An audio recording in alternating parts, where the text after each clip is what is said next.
Americans tell us how to actually spend New Year's Eve. No fake champagne flutes, no "this year will be different" lies, no Instagram perfect nonsense, just real stories. What actually worked? What made you feel alive, calm, or at peace when the clock hit midnight?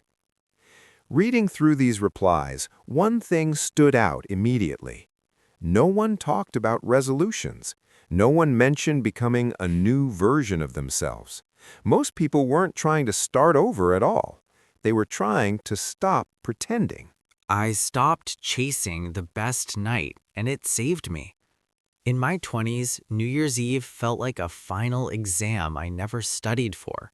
You're supposed to be somewhere loud with the right people, drinking the right stuff, kissing someone attractive at midnight, or else the whole year is doomed.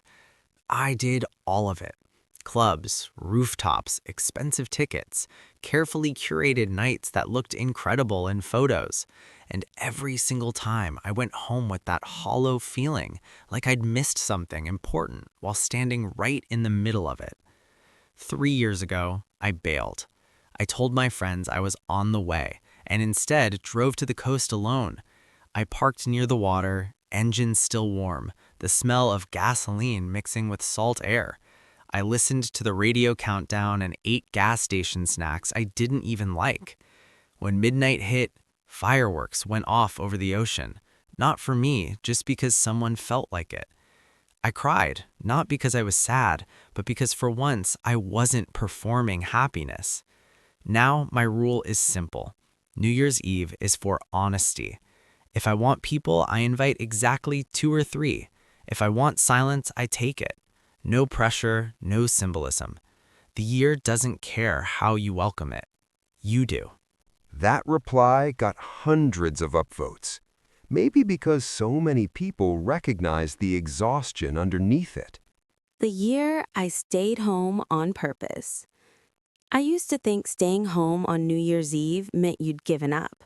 That's what my friends implied. The year I turned 27, my life was quietly falling apart. Breakup, job uncertainty, burnout, and I just couldn't fake excitement anymore.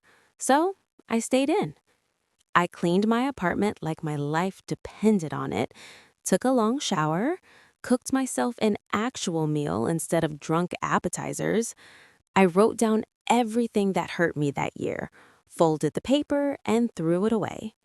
At 11:59, I stood on my balcony with a mug of tea. No kiss, no cheers, just breathing. That was the first New Year's where I didn't wake up on January 1st with regret. Peace beats noise every single time. If you're exhausted, let yourself be exhausted. That's not failure, that's listening. Midnight with strangers was better than friends. 1 year after my divorce, all my friends had plans involving couples, kids, or that uncomfortable, "you'll be fine, man" energy.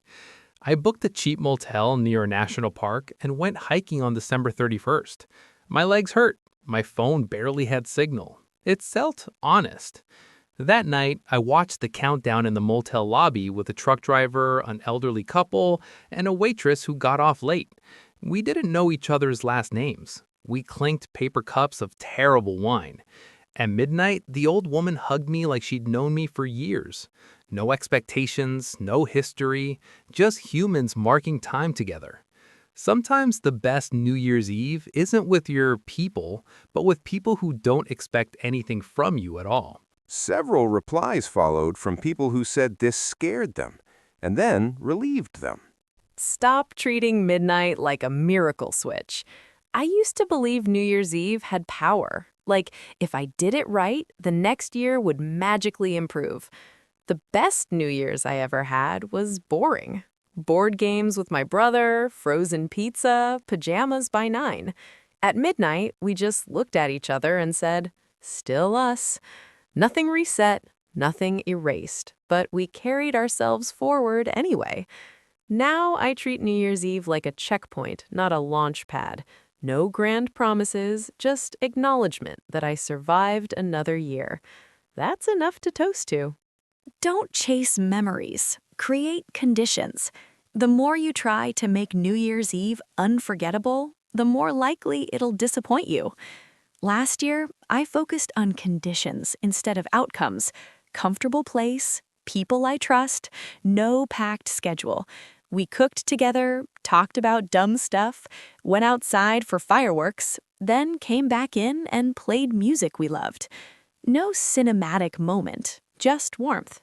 Months later, it's the night I remember clearly.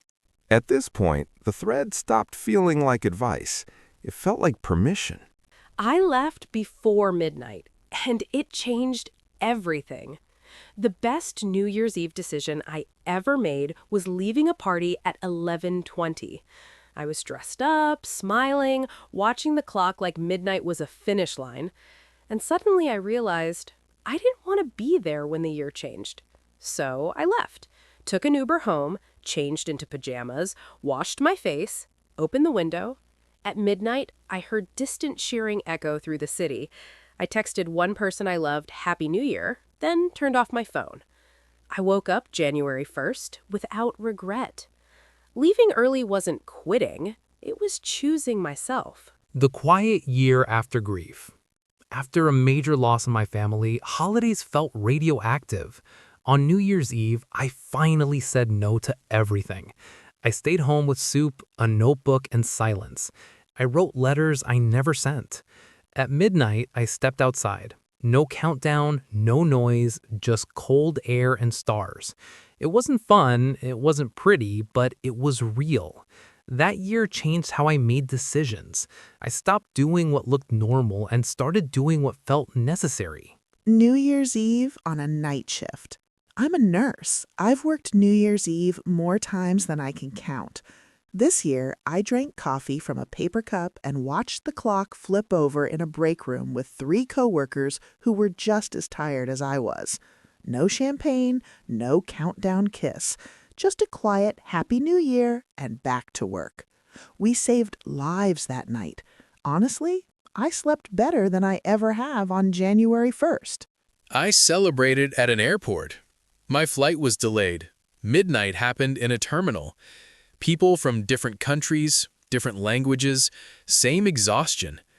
Someone started clapping when the year changed. Someone else laughed. A stranger wished me a good year. I didn't know their name. I still remember their face. My clearest New Year's Eve? No details, just this. I was present. I remembered everything. I woke up clear. That was enough. The first New Year's after the house went quiet. My kids moved out this year, one in August, one in October. I didn't realize how loud the house had been until it wasn't.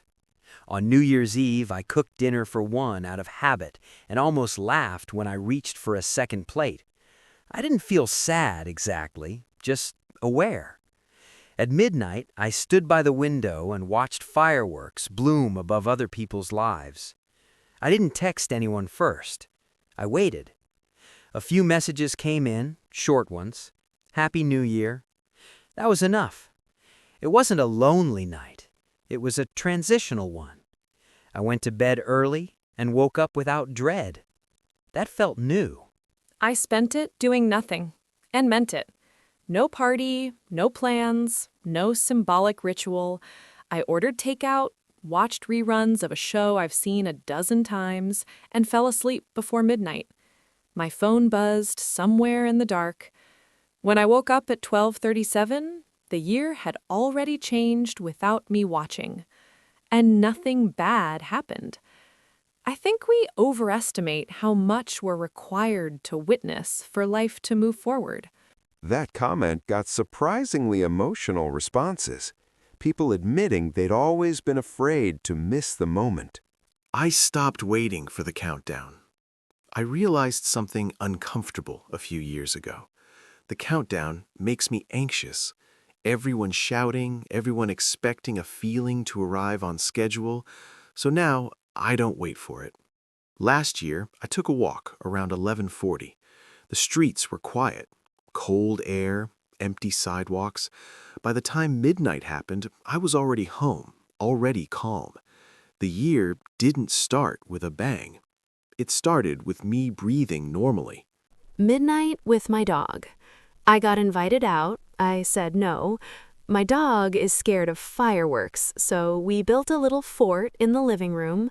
Blankets, soft music, snacks. At midnight, I was on the floor, one hand on his chest, feeling him breathe. I didn't feel like I was missing out. I felt like I was exactly where I was supposed to be. By then, the thread had thousands of comments. And still, no one was bragging. No one was trying to convince strangers their night was the best. They were just describing nights that didn't require recovery. I worked, and it was a relief. I'm a delivery driver. Holidays are busy. At midnight, I was sitting in my truck, engine humming, radio low. I watched fireworks from a distance while waiting for my next route. No expectations, no pretending, just another moment passing. I realized I didn't feel disappointed. I felt grounded. Sometimes not celebrating is the celebration. And maybe that was the real pattern. The nights people remembered weren't loud. They weren't impressive. They weren't designed to prove anything. They stopped pushing themselves past their limits just to match the calendar. Extended takeaway for the ones still listening. New Year's Eve doesn't ask for a performance. It doesn't demand transformation. It doesn't keep score. It passes whether you're watching or not. The people in this thread didn't find magic. They found relief. They let the year change without forcing themselves to change with it. And maybe that's the version of the night that actually lasts.